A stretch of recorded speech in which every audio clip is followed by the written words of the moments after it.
بنویسین دیگه. خب باقیشو به این دیگه سمد آقا. باقیشو بگم. بله. بنویسین که از خدا. نه اول بنویسین لیلا. بنده هم بنویسم لیلا. نه تو ننویس. چی بنویسم؟ و بنویسم. نه خیر ننویس. هیچ کی ناس ما بنویسه. که نوشتی بالا چی کارش کنیم؟ قلم بگی. هر کی بنویسه بدونم با چششا. خب چی بنویسیم؟ بنویسین عین الله باقرزاده. خفا. بنویسین عین الله ای خرس. عین الله خرس.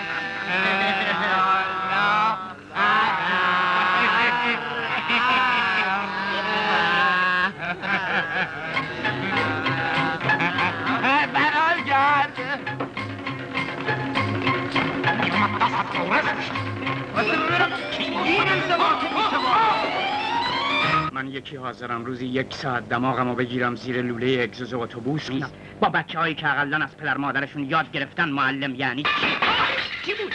عین الله باقرزاده. عین الله. چه کار داری میکنی اینجا؟ بیا اینجا ببینم. بیا اینجا باقرزاده. آی سند با تو هستم. بیا اینجا ببینم. بیا نازم صدا میکنم. بیا اینجا ببین. چه کار داری میکنی؟ کاظم آقا اون گیوه ما اونجاست. ما می‌خواستم بدنم به این عین الله افتاده اونجا شما. آره اینجاست گیوت. بیا اینجا ببینم. بچه رو گیوه منو برداشت. بیا تو. بر تو. بهتون بارها گفتم آقای ناظم که صدای بلند روی من اثر بد میذاره. از لحاظ حساسیت عصبی عرض میکنم.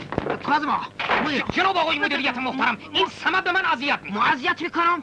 ای لال بشی اگه دروغ بگی. مدیر آقا کاظم آقا مدیر آقا ما خودم ساکت آقای مدیر. گیوه ما رو بده بپوشم تا فضولی تربیت تو اذیت نکن. نکردم. خودم رشتم اونجا دیکته میگفتم. این عین الله کوفته باقرزاده. نمیذاره خفا. جناب آقای مدیریت محترم دبستان. خفا. این آقای ناظم به بنده عرض کردن که بنده دیکته بفرمایم. منم فرمودم. تو چه کارایی؟ خودت چی کاری؟ خودت چه کارایی؟ تو چه کارایی؟ ما خودت چی کاری؟ بعد تو خودت چه کارایی؟ تو خودم چی کاریم؟ آروم باشید آقایون. تو خودتی. تو خودتی. من تو خودم. ساکت بابا یکی حد بزنید. جناب آقای مدیریت محترم دبستان این سمت به بنده اذیت می‌کنه. می‌بینی کاظم آقا حالا داره دو تا حرف میزنه. اجازه بدین. من خودم دارم حرف میزنم. ساکت باش. آقای مدیر داره حرف میزنه. ساکت باشین شما آقای ناظم. کاظم آقا خود شما ساکت باش. معذرت میخواد.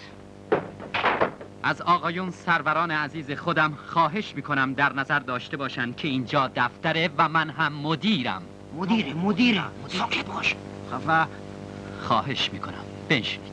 سپاسگزارم. جناب عالی بفرمایید. خواهش تعارف نکن. بفرمایید. اون طرفم جا هست.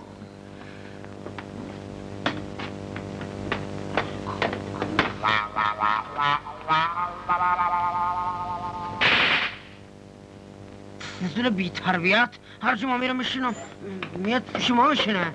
هرچی ما را سولاخ بعدش میاد پونه. سولاخ بعدش میاد.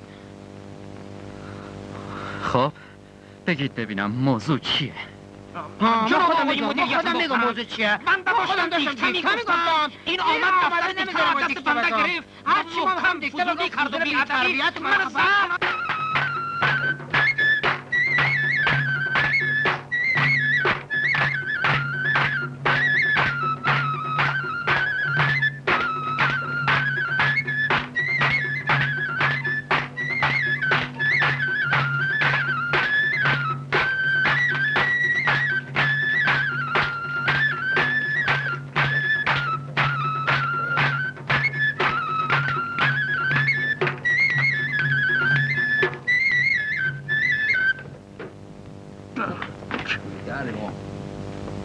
برو بشین کوچولو.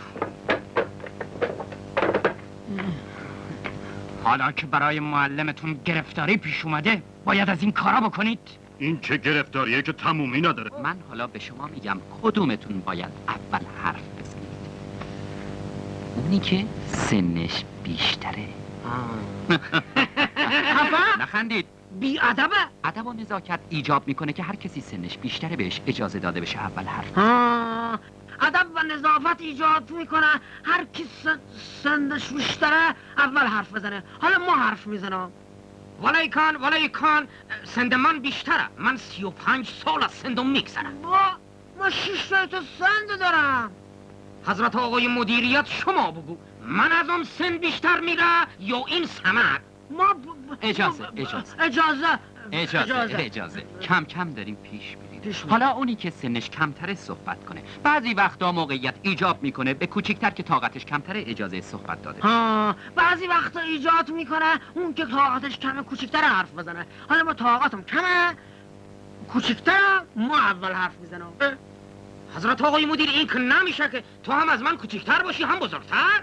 حالا که شده اجازه. چرا اصلا از کلاس خارج شدین؟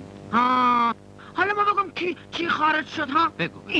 این الله خارج شد. باقرزاده. بی تربیت. مدیر آقا همیشه میگه که وقتی ما دارم حرف میزنم تو حرف نزن. مدیر آقا خدا به سر شاهده این عین الله فرار کرد از کلاس. برین از اون دهاتیا بپرسین دیگه. بریم بپرسین دیگه. خیلی خوب میرم میپرسم ببینم اون از کلاس فرار کرد به شما چه مربوطه؟ حالا ما بگم کی فرار کرد از کلاس. حالا میگم اگه قرار باشه هر کی از کلاس فرار بکنه نمیشه که همش تقصیر این مشتی باقره باباشه. روز اول که بعد پسرش آورده اینجا صبر نمیکنه با خودش ببرتش. روز اول که ننه آقا ما رو آورده بود ما میخواستم فرار بکنم، میخواستم از خراب شده شما برم. ننه آقا نشست اینو با خودش برد. آخه این که نمیشه هر کی بیاد بشینه فرار بکنه که میشه. آقا معلم میگه هیچ کس نباید از کلاس فرار بکنه. آقا معلم حرف بی خود میزنه، میگه حرف نامربوط میزنه. کاظم آقا میگه از کلاس فرار نکنیم، بی خود میگه. شما از کلاس فرار نکنین. ما نه شما نامربوط میگی. ما که نمیگم. ما داشتم دیکته میگفتم. کاظم آقا به ما میگه بشین دیکته بگو. اون وقتی میذاره فرار میکنه. اجازه بده آقا. برم گوششو بگیرم بکشم بیارمش میکنم آقا. کافیه آقا جان. گفتم کافیه. متشکرم. بله کافیه. متشکرم. مرسی. خب آقای باقرزاده حالا شما بفرمایید چرا از کلاس فرار؟ حضرت آقای مدیر شما که یک پرچم مدیریت کاملین فقط یک کلام به بنده بفرمایید. بنده که الان در حضور شما نشستم خرم؟ نه به هیچ وجه شما خر نیستی. پس چرا به بچه های کلاس میگه که بنویسین عین الله خرز؟ شما چنین کاری کردین؟ خب ما گفتم که یه دیکته‌ای بهش بگم که خودش بلد باشه بنویسه. آخه روز اولش آمده مدرسه خبر مرگش نه. اصلا به تو چه مربوط بود که دیکته بگی؟ حضرت آقای ناظم به بنده فرمایش فرمودن که بنده دیکته بگم. اون وقت این سمت نمیگذارد. ما نمیذارم. تو نمیذاری. تو خودت نمیگذاری. خودت نمیذاری. خواهش میکنم. جد آبادت نمیذاری. اجازه بدین. خودت نمیذاری. ساکت باشید آقایون. خواهش میکنم. ساکت باشید. کلم اگر نه آقا چه اسمشو میاری الان؟ مدیر حرفی مشتی باور نمیذاره. جد آبادت نمیذاره.